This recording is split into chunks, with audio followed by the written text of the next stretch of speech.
Hello and welcome to another video in Skinslip's 2015 Scavenger Hunt contest. I've decided I'm going to actually make a,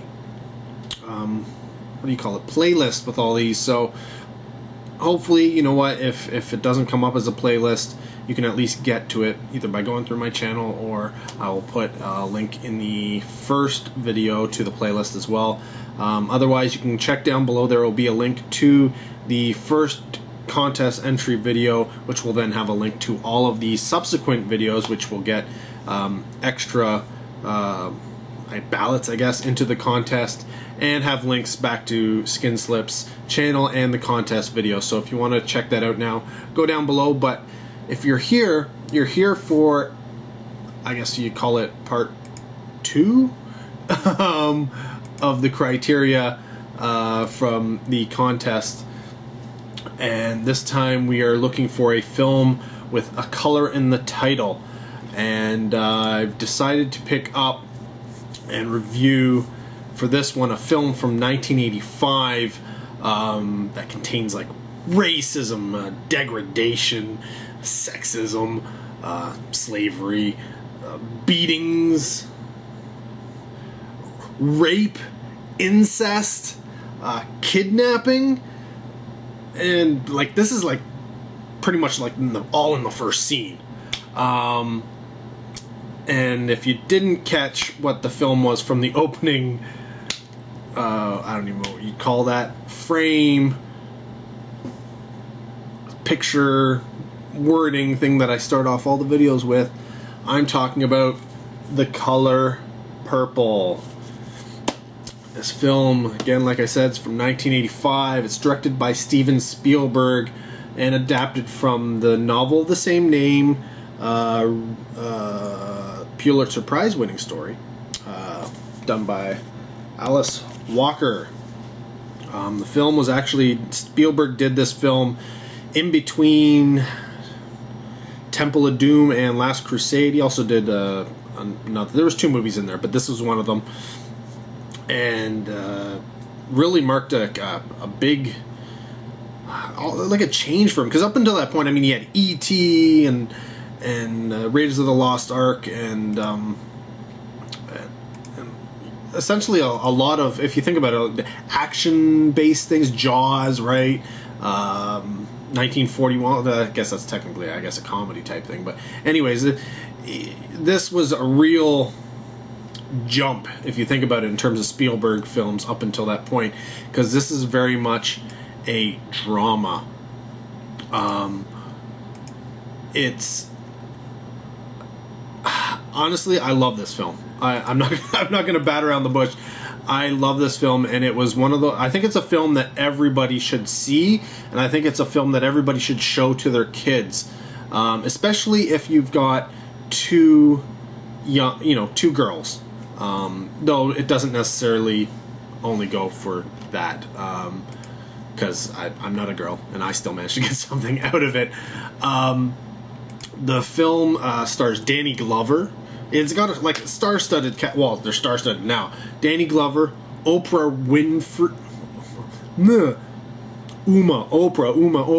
Oprah Winfrey, Margaret Avery, Ray Don Chong, and one I have to mention, you're not going to know who he is. It's Adolf Caesar.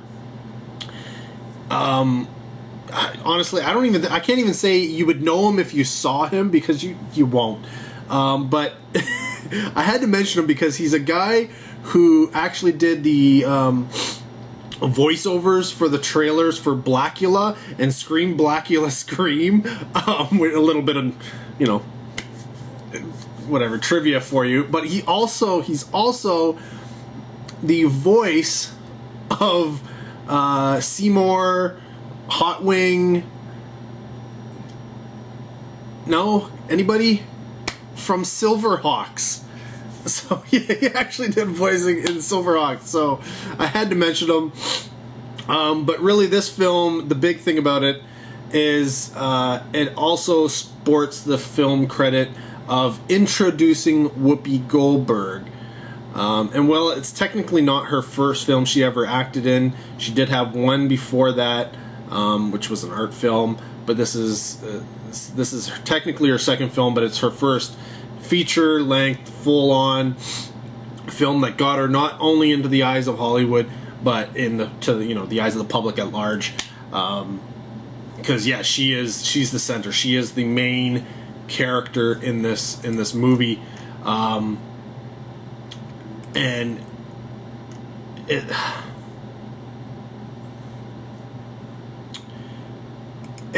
Yeah, you know what? Let me just go into the film itself. This DVD was actually released in 2003, and it's a great DVD. Got a lot. It's 2 discs special editions. Got a bunch of stuff on it. So if you're looking, I'm sure you could probably pick this up pretty cheap these days. So if you want to check out the film and such, you could track that down, I'm sure. But the color purple. What is the color purple about? Because that's what I know. I've spewed out all this stuff so far, but you want to know what the movie's about. Essentially, it's a historical tale. Early 1900s Black America. At the center of everything is Celie, who's played by Whoopi Goldberg, and it follows her life from when she's a kid through to essentially when she's old and gray, and like all the hardships throughout. I mean, it deals with her being raped by her father, having her kids taken from her. It opens with her giving birth and her father literally taking her kid right out of her arms and being like, "You're never going to see this kid again." She's essentially sold off to an adultering, abusive husband, who's played by Danny Glover. Her sister and basically her only true friend is ripped from her arms and essentially like cast away, never to be seen again. And honestly, like everything about it, it's just her growing up and dealing with all this kind of stuff, thinking that her life is she's a nobody, and it's one of those. It's absolutely it's a powerful movie. And it's one of the things I love about it. The music comes to us from, well, a guy, honestly, it seems like he's forgotten, not by obviously film aficionados, but by, general people, because, you always hear about like things like James Horner or John Williams or something, but music in this film is done by Quincy Jones, and it is amazing. 2 things I liked, outside of just the regular music that's going on, there's 2 themes in this film, which really, I mean, you leave the film knowing this music. And one is the sort of the patty cake song between Celie, Whoopi Goldberg, and her sister. And it continues through, the movie in such a way. At first, it opens with them and they're all happy and they're, playing this patty cake game. Essentially goes, you and me will never part, Mackie Dada, and it really solidifies that bond between the 2 girls. Just from a simple game and how happy they are when they're playing this. To the point where the scene where they are torn apart, never, essentially not to see each other ever again, and they play this patty cake song, long distance, tears going, streaming down their face. And it's just it's sort of like that touching somebody through the glass, like you're somebody in your whatever. It's that Spock Kirk moment where like you're just like, oh, and you're like, it's devastating, right? Like, this is in the beginning of the film. We haven't even gotten through a lot of it, and there's still more crap to come. But you're just like, oh my god, like this is so heart wrenching.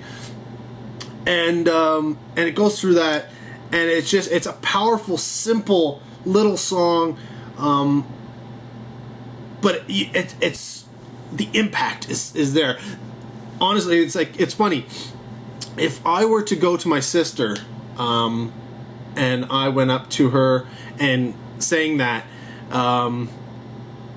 she would instantly, like that, I swear right now, she would instantly know exactly what move. She'd probably go say something about Harpo or something like that, which is a character in the film. And I don't know, but yeah, she would instantly know the movie and probably do the patty cake thing without even thinking about it. Honestly, that's how much it stuck. Like, it's weird. Like, there are a lot of pieces of music from film that have that staying power. From, you know, I mean, how often do you hear people reference The Color Purple? Not as often as it should be. So that I think is pretty amazing. The other piece is a film, or a song. Woo! Yeah, I'm not really doing too good here. And it's a song for Seeley, by Margaret Avery's character Shug Avery, go figure, who is essentially an old, she's a singer, she's an entertainer, she's a performer, an old friend of Danny Glover's character, and essentially somebody who he literally sleeps with even though he's married, and in the same house. Like, she goes to visit them, whatever, I'll let you watch the movie, but she's an entertainer, and eventually she ends up befriending Whoopi Goldberg's character Seeley, and composes this song for her. And it's not, well, I don't know. I don't know that it's going to sit with everybody as much as it did for me, honestly. But I think the title of it's called Sister. And I'd love to play it for you, but of course then YouTube would, knock me with something, I'm sure. I think it may also be called Miss Seeley's Blues, but it's a beautiful song. It is rehashed a couple of times later on in the film, but it's just one of those. It's one of the moments where Seeley starts to get that awakening, right? She's developing into a stronger woman, and she's being helped by this Shug Avery character, who's clearly a self-independent, strong black woman who essentially does what she wants, gets what she wants, type of thing. And through their friendship over the years, eventually Seeley's character, or the character of Seeley, overcomes all this hardship. She's very shy. She's always been called ugly, nothing, put down from the from the get-go. Her sister was the pretty one. She is the ugly one. So on and so forth. It was just, she has a crap life. But it really comes down to a moment. At dinner table, she eventually puts it on the table and is just like, screw you, you're okay, screw you, right? Like, it's one of those moments. And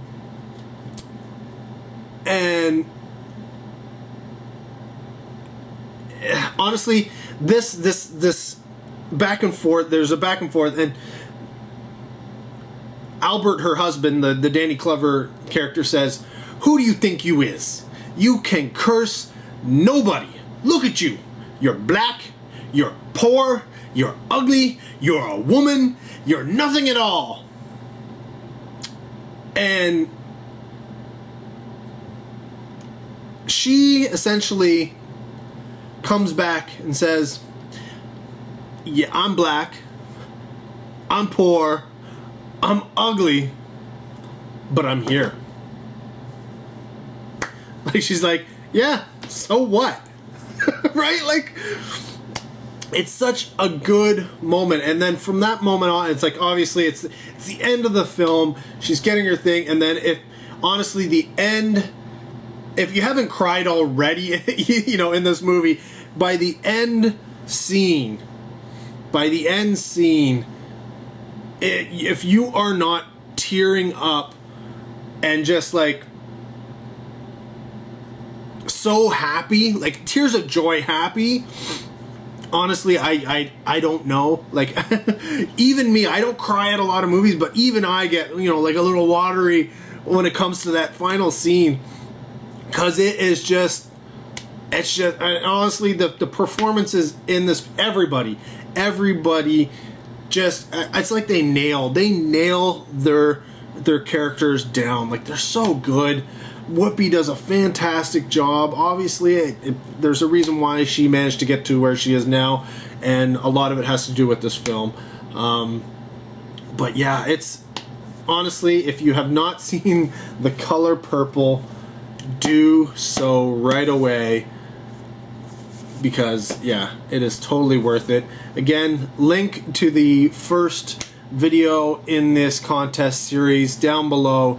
Check it out. Check out the playlist. Check out individual movies. But yeah, my movie for part 2, a film with a color in the title, is The Color Purple. Until next video, guys, take care. Have a good one.